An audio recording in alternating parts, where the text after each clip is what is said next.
The metallic walls of the debriefing chamber seemed to close in around Commander Vextar as he watched his most decorated captain fall apart before his eyes. Captain Kralanos, who had led the charge on 7 different worlds and never shown fear, now sat hunched over like a broken shell. His gray skin had turned pale, almost translucent, and his secondary arms wouldn't stop shaking.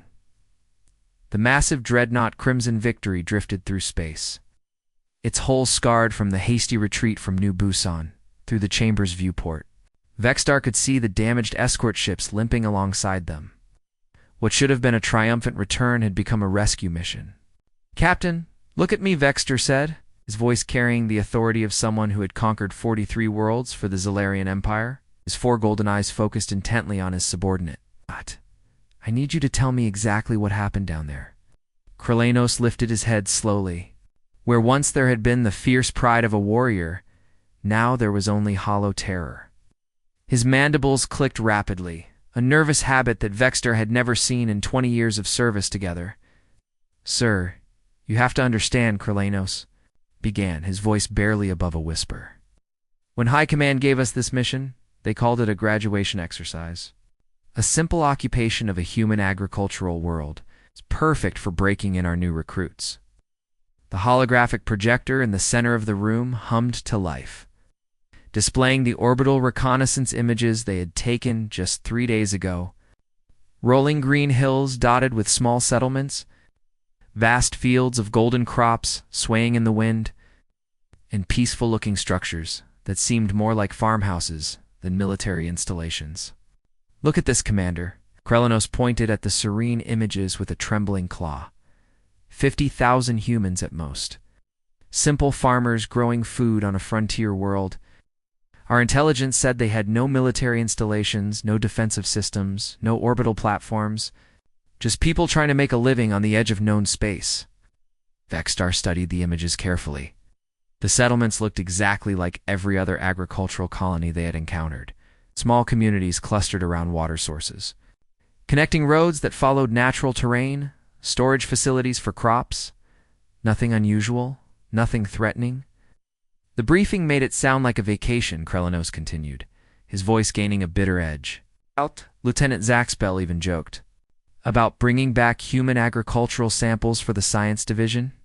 "We thought we'd be done in 6 hours." The commander leaned back in his chair, the leather creaking under his weight. "What made you realize something was wrong?" Kralanos activated another section of the holographic display, showing the approach. Vector their dropships had taken. The flight path looked textbook perfect, following standard Imperial invasion protocols. "It was the silence, sir." As we broke through the cloud layer, our communications officer noted something strange. There were no emergency broadcasts from the surface. No distress calls, no evacuation orders being transmitted between settlements. Vextar frowned. In every previous invasion, civilian populations immediately began screaming for help the moment. Imperial ships appeared in their skies. They would flood communication channels with pleas for mercy, demands to know why they were being attacked. Desperate attempts to contact their governments or families on other worlds. "Every species we've encountered does the same thing," Kralanos explained, as if reading his commander's thoughts. "They panic, they run, they beg, they try to negotiate. But these humans," he paused, staring at the holographic display with haunted eyes. "They just went about their daily business as if nothing was happening." The captain manipulated the display to show thermal imaging from their descent. The heat signatures showed humans moving through their settlements in normal patterns. Some were working in fields, others were gathered in what appeared to be community. Buildings, children, were playing in designated areas. "Our thermal scanners showed completely normal activity patterns," Kralanos continued. "People eating meals, conducting business, even what looked like a wedding celebration in the southern settlement. Not a single heat signature indicated panic or flight responses." Vextar felt a chill run down his spine. "That should have been your first warning." "Yes, sir. But our intelligence briefings had emphasized human emotional volatility. We thought maybe they were too primitive to understand what was happening. Maybe they'd never seen spacecraft before and didn't recognize the threat." The holographic display shifted to show the landing zones they had selected. wide open areas near each major settlement that would allow for rapid deployment and clear fields of fire. Standard doctrine for overwhelming a civilian population. When the first dropship touched down, everything still seemed normal, Kralonos said. A few humans came out to look at us. They seemed curious rather than afraid. An elderly female even waved at our landing craft like we were visitors instead of invaders. What happened next? Kralanos closed his eyes, and when he opened them again, Vexstar saw something that terrified him more than any battle report. His captain, a warrior who had never retreated from a fight, was genuinely afraid. They welcomed us, Commander. He actually welcomed us. Kralanos straightened in his chair, and for a moment Vexstar saw a flash of the old warrior spirit return to his captain's eyes. But it was quickly replaced by something far more disturbing, the look of someone who had seen the impossible and lived to tell about it. Our dropships came down like thunder, Commander. 2,000 of our best soldiers, veterans of the Kepler campaigns, warriors who had broken the Centauri resistance. The ground shook as our assault craft touched down in perfect formation around the main settlement. The holographic display flickered to life, showing the tactical readouts from that first landing. Vexstar could see the neat rows of Imperial dropships arranged in a textbook invasion pattern, their ramps lowering to disgorge squads of heavily armed Zalarian troops. The humans didn't even turn off their lights, Kralanos continued, his voice carrying a note of bewilderment that still hadn't faded. Their windows glowed warm and yellow in the evening air.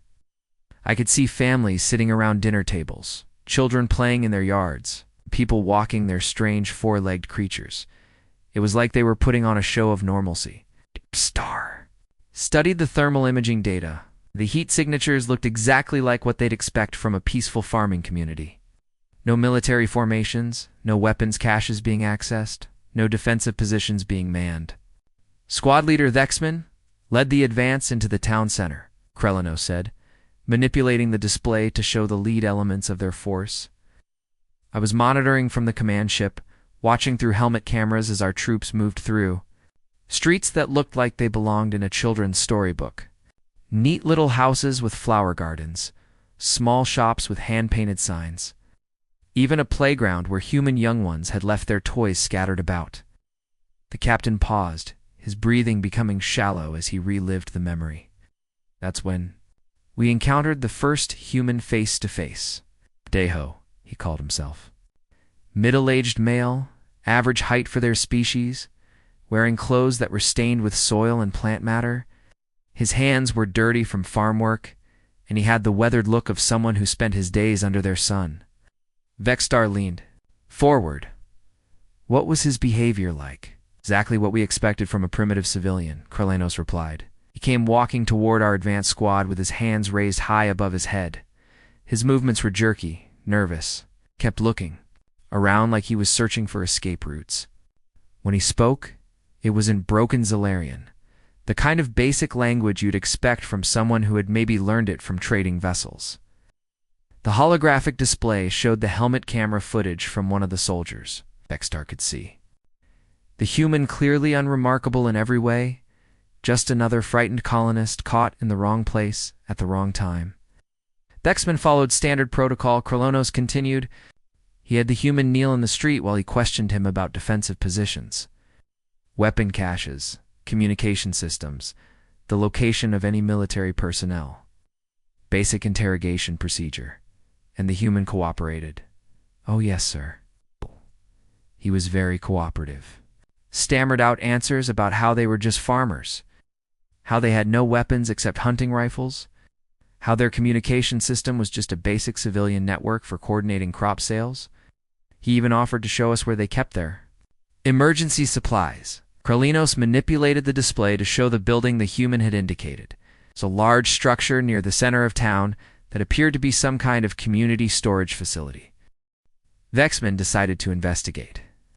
He took his squad, plus 2 support teams, into the building. The human went first, still acting nervous and scared, pointing out different rooms and explaining what they stored there.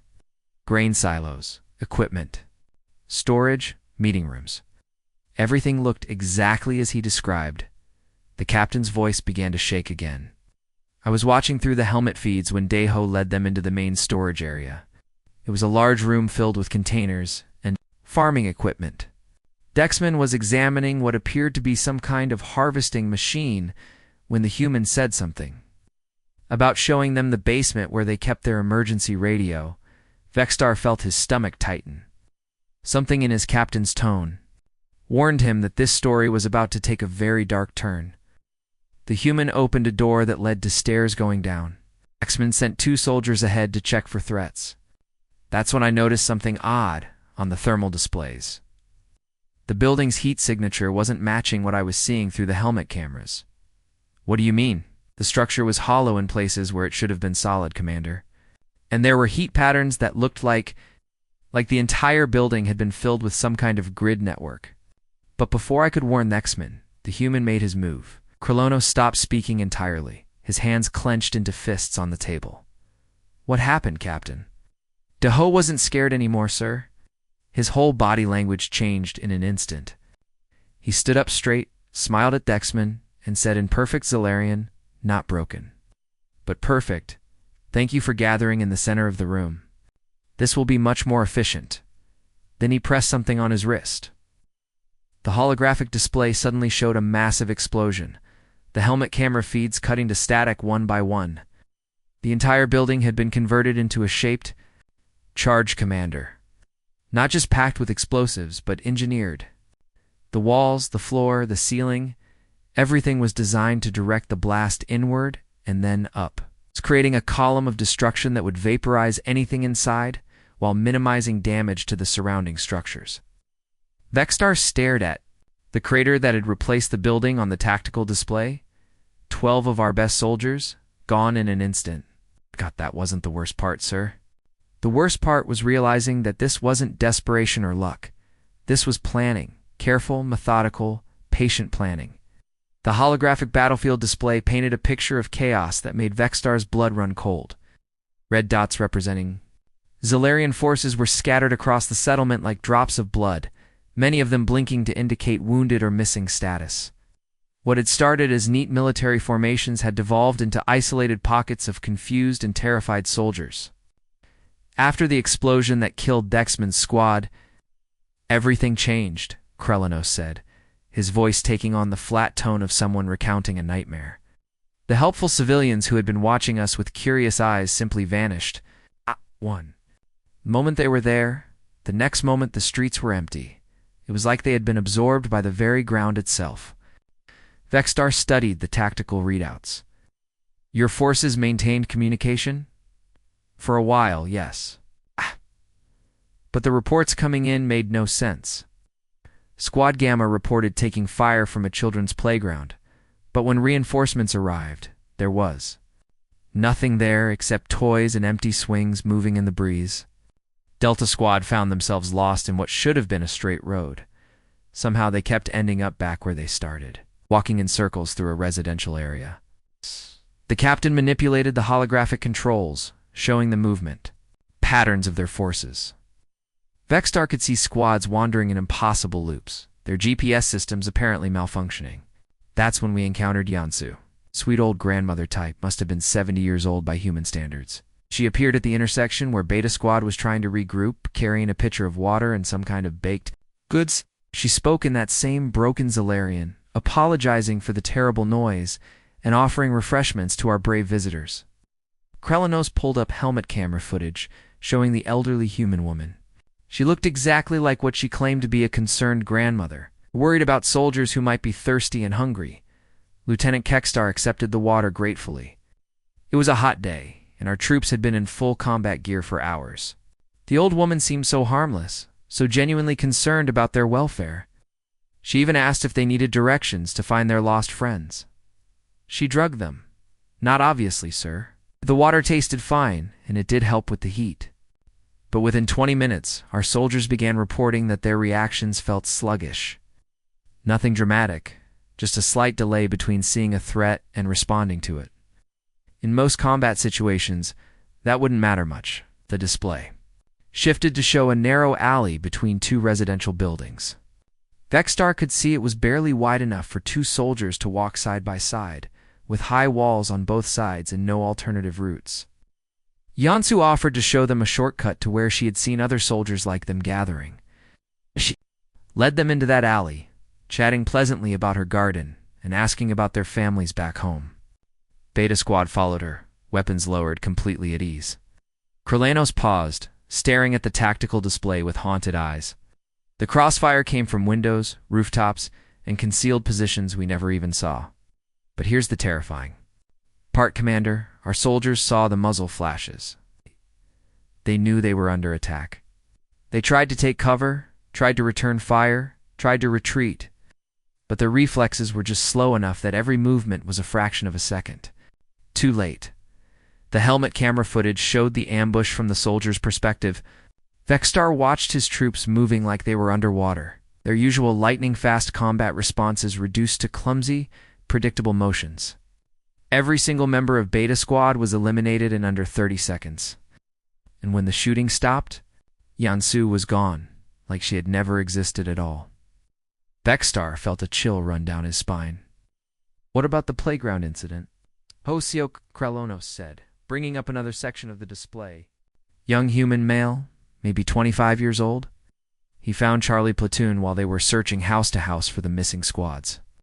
Came running up to them in obvious distress, speaking rapidly about how the bad people had taken his neighbors and were holding them in the school. The holographic image showed a typical human educational facility, a single-story building, surrounded by playground equipment, with colorful decorations visible through the windows. Hosiok was crying, begging our soldiers to help rescue the innocent families who were being held hostage. He offered to show them the best way to approach the building without being seen by the terrorists inside. Our platoon leader, Sergeant Voxanel, followed standard protocol for civilian rescue operations. Which played right into their hands perfectly, sir? Hosiok led them through the playground area, explaining that the bad people wouldn't expect an approach from that direction, pointed out the swing sets as good cover, suggested that the slide could serve as an elevated firing position, even recommended which windows they should watch for enemy movement. Kralanos activated another section of the display, showing the playground from above. What had looked like innocent children's equipment was revealed to be a carefully constructed killing field. The moment our soldiers spread out among the playground, equipment, Hosiok, triggered the sequence. The swings exploded first, sending fragments in all directions. Then the slides detonated, creating overlapping blast zones. The climbing structures were next, followed by the benches and even the sandbox. Everything was timed to catch our troops, no matter which direction they tried to move for cover. The tactical display showed the devastating effectiveness of the trap. 23 soldiers caught in a coordinated explosion pattern that left no survivors. But the real horror wasn't the traps themselves, Commander. It was what came after. The humans had studied us. They knew our protocols, our instincts, our training. They knew we would never leave wounded comrades behind. Vexter leaned forward. Explain. A human named Jamin perfected the technique. He would position himself where our patrols could see him, then deliberately wound one of our soldiers. Never a killing shot. Always something that would cause maximum pain and noise. Then he would vanish, leaving our wounded comrades screaming in an open area. The display showed multiple instances of this tactic being used across the battlefield. Our soldiers couldn't ignore the cries for help. It went against everything we are as warriors. Us. So rescue teams would move in following our standard casualty evacuation procedures. But Jamin had studied those procedures. He knew exactly where we would position security, how we would approach the wounded, what routes we would use for extraction, and push positions. Every single one was a perfectly prepared killing field. The humans had turned our most noble instincts. Loyalty to our comrades, refusal to abandon the wounded, adherence to our military traditions, into weapons against us. They made our honor into a trap. Kralanos stared at the holographic display, his voice dropping to barely above a whisper. The end of the third hour, we weren't invading their world anymore, Commander. We were dying on it, one trap at a time, one betrayed instinct at a time. They had turned everything we trusted about warfare into a lie. Casualty reports scrolling across the holographic display made Vextar's stomach turn.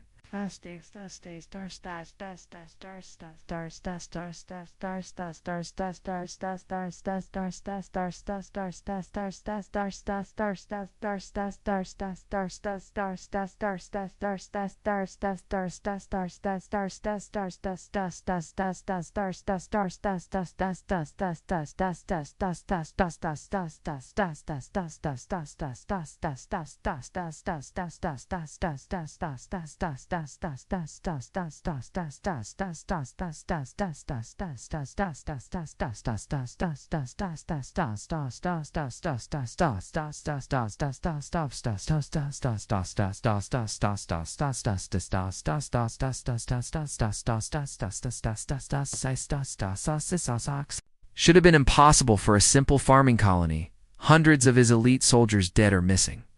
Entire squads wiped out by what intelligence had described as primitive agricultural workers. "Commander, you have to understand," Kralono said, his voice cracking with the strain of reliving the nightmare. "We kept waiting for their real military to show up. We expected to face soldiers, weapons platforms, defensive installations. Instead, we found something far worse." Vextar studied the tactical readouts with growing horror. "Show me what you mean."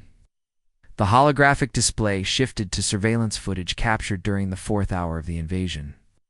A small human child, no older than 10 by their species, standards, was walking toward one of their checkpoints. The little one had dark hair tied back in simple braids and was wearing colorful clothing that looked handmade. In her arms, she carried what appeared to be an injured animal, something small and furry that was clearly in distress. "This is Borum," Kralono said, his voice barely above a whisper. "Approach checkpoint Delta, crying and asking for help." She spoke no Zalarian, just kept pointing at the creature in her arms and making distressed sounds. Our soldiers, being honorable warriors, naturally wanted to help. Vextar watched the footage as his troops gathered around the child there, weapons lowered, their body language showing concern rather than suspicion. It was exactly how civilized beings should respond to a youngster in distress. Corporal Hextos was trying to examine the injured animal when it suddenly broke free from the child's grasp. Kralanos continued. The creature ran directly toward the largest group of our soldiers, and that's when we realized it wasn't injured at all. It had been surgically modified to carry explosives and trained to seek out groups of people. The display showed the devastating explosion that followed. 8 Zalarian soldiers were killed instantly, and the child had vanished in the chaos that followed. "They trained an animal to be a living weapon?" Vextar asked, his voice filled with disgust. "That was just the beginning, sir. Every assumption we made about civilized behavior, every rule of warfare we followed, every instinct that made us decent beings, they turned it all against us." The captain brought up another section of footage showing an elderly human male in some kind of wheeled mobility device.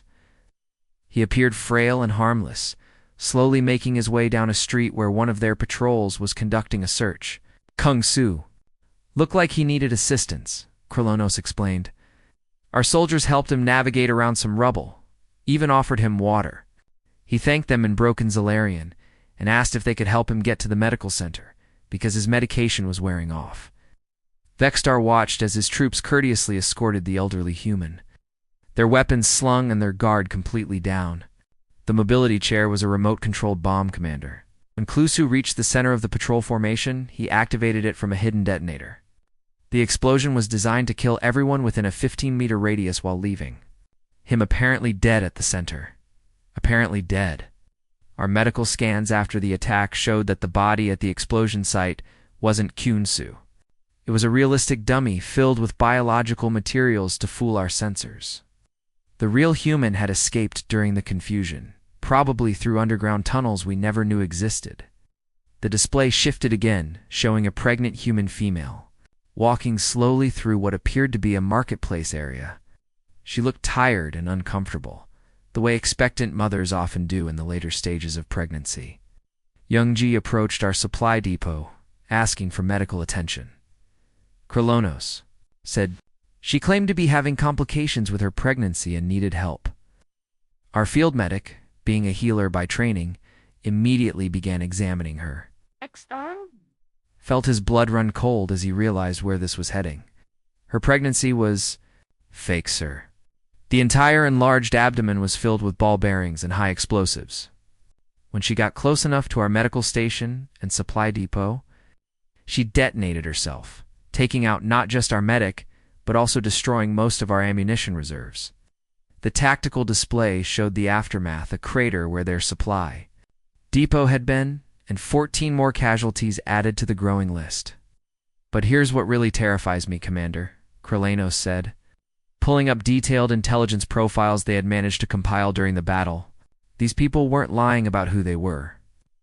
Deho really was a farmer. He had fields, crops, agricultural equipment, everything you'd expect. But he also had a background in military engineering from something they called mandatory service. Years earlier, profile showed a complex picture. A man who genuinely grew food for his community, but also possessed expert knowledge of explosives, structural engineering, and tactical planning. Sunhee actually did run a small shop selling household goods and local crafts, but she had also served as a demolitions expert in their planetary defense force before settling down to civilian life. Every human on that planet had at least two completely different skill sets. Vexstar studied the intelligence reports with growing alarm. How is that possible? Their entire society is organized around what they call total defense, Kralanos explained. Every citizen receives military training at some point in their lives, but then they go on to live normal civilian lives. A teacher is also a communications specialist. A mechanic is also a weapons technician. A doctor is also a chemical warfare expert. The display showed the settlement's infrastructure from a new perspective. What had looked like a simple farming community was revealed to be a sophisticated military installation disguised as civilian infrastructure. Their water treatment plant could be reconfigured to produce chemical weapons in under 6 hours, Commander. Their grain silos were actually ammunition storage facilities. The school's communication system could jam our equipment while coordinating attacks across the entire planet. How did they coordinate such complex operations without us detecting it? Taeyong, Kralanos said, bringing up footage of a middle-aged human female standing in front of a classroom full of children. She was genuinely the settlement's primary school teacher, but she was also their tactical coordinator. The footage showed her conducting what appeared to be a normal lesson, with young humans singing songs and reciting poetry. Those children's songs contained targeting coordinates, Commander.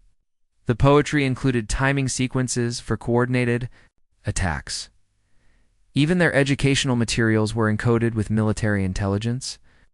She was broadcasting orders to the entire population using the school's public address system. We thought we were listening to cultural activities. Vexstar stared at the display in horror. They weaponized their own children's education. Weaponized everything, sir. Their farming equipment could be converted into armored fighting vehicles. Their communication network could hack our systems while appearing to be nothing more than a civilian internet. Even their food distribution system was designed to double as a logistics network for military operations. Kralanos manipulated the display to show the true scope of what they had encountered. We weren't fighting an army, Commander. We were fighting an entire civilization that had been designed from the ground up to be a weapon. Every person, every building, every system had a dual purpose. They made us complicit in our own destruction by exploiting our decency, our honor, our unwillingness to harm those who appeared innocent. The captain's voice dropped to a whisper filled with genuine terror. They didn't just defeat us, sir. They made us defeat ourselves. The silence in the debriefing chamber was deafening. Even the gentle hum of the ship's life support systems seemed to fade as Kralanos finished his account. Vexstar stared at the holographic displays, showing the final casualty numbers. Each red marker, representing soldiers who would never return home to their families. 15,000 of the Empire's finest warriors had descended upon New Busan with confidence and overwhelming firepower. Only 793 had made it back to the extraction shuttles. Most of those were wounded, traumatized, or both. It was the worst military disaster in Zalarian history. Captain Vexstar said slowly, his voice heavy with the weight of command. Walk me through the evacuation order. How did you know it was time to retreat? Kralanos leaned back in his chair, his eyes distant as he remembered those final hours. Sir, by the 18th hour, we had lost all cohesion as a fighting force. Our soldiers were scattered across the settlement in small groups, afraid to move, afraid to stay still, afraid to trust anything they saw. The humans had stopped their active attacks and were just watching us. Watching? Yes, Commander. They would appear at windows on rooftops, at street corners, just standing there, observing us like we were specimens in some kind of experiment. Children would peek around corners and wave at our soldiers before disappearing. Old people would sit on their porches and smile at us as we stumbled past. Captain activated the holographic display one more time, showing surveillance footage from those final hours. Vexstar could see his troops moving like frightened animals, jumping at shadows, pointing weapons at empty doorways.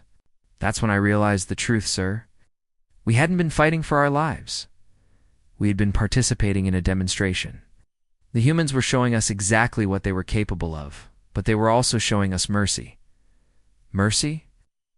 Vextor's voice cracked with disbelief. They could have killed every single one of us, Commander. Traps, the ambushes, the psychological warfare. It was all carefully calibrated. They took just enough of our people to make their point, but they left enough alive to carry the message back to the Empire. Kralanos manipulated the display to show the extraction zones where the surviving Zalarian forces had gathered. Despite being completely surrounded and outnumbered, the humans had allowed the evacuation to proceed without interference. When the evacuation shuttles arrived, the humans could have destroyed them easily. They had weapons we never even saw, positions we never detected, but they let us leave. They wanted us to leave. The holographic display suddenly filled with a new image, a transmission that had been broadcast on all frequencies as the Zalarian fleet began its retreat from orbit. Vexstar found himself looking at a human male who appeared to be in his 30s, with dark hair and calm, intelligent eyes. "This is Minho," Kralanos said, his voice barely above a whisper. He was their spokesman. The humans stood in what appeared to be the center of the settlement, surrounded by hundreds of other humans of all ages. But something was different now. Gone were the simple farming clothes and helpless expressions. Every person in the image was armed with military-grade equipment, their posture confident and ready. Children who had been playing with toys now carried communication devices. Elderly people who had seemed frail were now clearly revealed as experienced soldiers. "Greetings to the Zalarian Empire," Minho said, and his Zalarian was absolutely perfect, not the broken, hesitant speech they had heard during the invasion, but the fluent, precise diction of someone who had studied the language for years. Vexstar felt ice forming in his veins as he listened to the human's calm, measured words. "You came to our world seeking what you believed would be an easy conquest. We hope that your experience here has been educational. New Busan is one small settlement on one frontier world at the very edge of human-controlled space. We are farmers, teachers, shopkeepers, parents, and children. We are not soldiers." The human paused and the camera pulled back to show the full scope of the gathering. Hundreds of humans, all watching the recording device with eyes that held no fear, no anger, just calm determination. "We defended our home using only the skills and resources available to any human civilian population. We did not call for military assistance. We did not use our advanced weapon systems. We did not deploy our actual defensive capabilities." Minho stepped forward, his expression never changing from that unsettling calm. "If you wish to know what human soldiers are truly capable of, you need only continue your expansion toward the core worlds of human space. We will be waiting." The transmission ended with a star chart showing not just New Busan, but 12 other human colony worlds. Each one was marked with coordinates and a simple message: educational opportunities available. Kralanos turned off the holographic display and looked directly at his commander. "Sir, I've served the Zalarian Empire for 30 years, fought in the Kepler Wars, the Centauri Rebellion, the vegan border conflicts. I've seen every form of warfare known to our species and conquered worlds across 3 star systems, and this was different, Commander. This wasn't warfare as we understand it. The humans don't just fight wars, they transform their entire society into a weapon. Every person becomes a soldier, every building becomes a fortress, Every act of kindness becomes a potential trap. Vextar stood and walked to the viewport, staring out at the damaged ships of his fleet. "What's your professional assessment, Captain?" Kralonos rose slowly, some of his old military bearing returning as he fulfilled his duty to provide honest counsel to his superior officer. "Sir, we made a fundamental error in our understanding of human nature. We assumed they would follow the same rules of warfare that govern every other species in the galaxy. We thought they would have soldiers and civilians, military and non-military targets, combatants and non-combatants. But they don't? No, sir. Every human is a potential soldier. Every human settlement is a potential fortress. Every human world is a potential weapon. They don't separate their military from their civilian population because there is no separation. Their entire species is organized around the principle of total defense." Kralanos walked to the viewport and stood beside his commander, both of them looking out at the stars. "My recommendation, sir, is that we avoid human space entirely. We should redirect our expansion efforts toward the Kepler sector or the Outer Rim territories. Anywhere but toward Earth." "You're suggesting we abandon our conquest of this entire region of space?" "I'm suggesting we avoid a war that we cannot win, Commander. The humans on New Busan were farmers and teachers. Can due to our best troops, I don't want to find out what their actual military is capable of." As security personnel arrived to escort Kralanos to the medical bay for psychological evaluation, Vextar remained at the viewport. The star charts showed human space as a small but growing region of the galaxy. With Earth at its center like a bright blue jewel, 50 billion humans lived in that space, going about their daily lives, raising families, building communities, pursuing dreams of peace and prosperity. But now Vextar knew the truth that would haunt him for the rest of his life. Every single one of those 50 billion humans was a potential weapon. Every human world was a trap waiting to be sprung. Every act of human kindness might be the prelude to human violence. The Zalarian Empire had ruled the galaxy for 1,000 years by understanding their enemies and exploiting their weaknesses. But the humans had no weaknesses because they had turned their apparent weaknesses into strengths. Their compassion made them more dangerous, not less. Their civilian nature made them more effective, not less capable. As the Crimson Victory and its escort ships limped back toward Zalarian space, Vextar made a decision that would change the course of galactic history. The Empire would not expand toward Earth. They would not test human defenses again, would not give humanity a reason to come looking for them, because if 50,000 farmers could destroy 15,000 elite soldiers, what could 50 billion humans do to the entire Zalarian Empire? The thought kept him awake for the rest of the journey home. The end.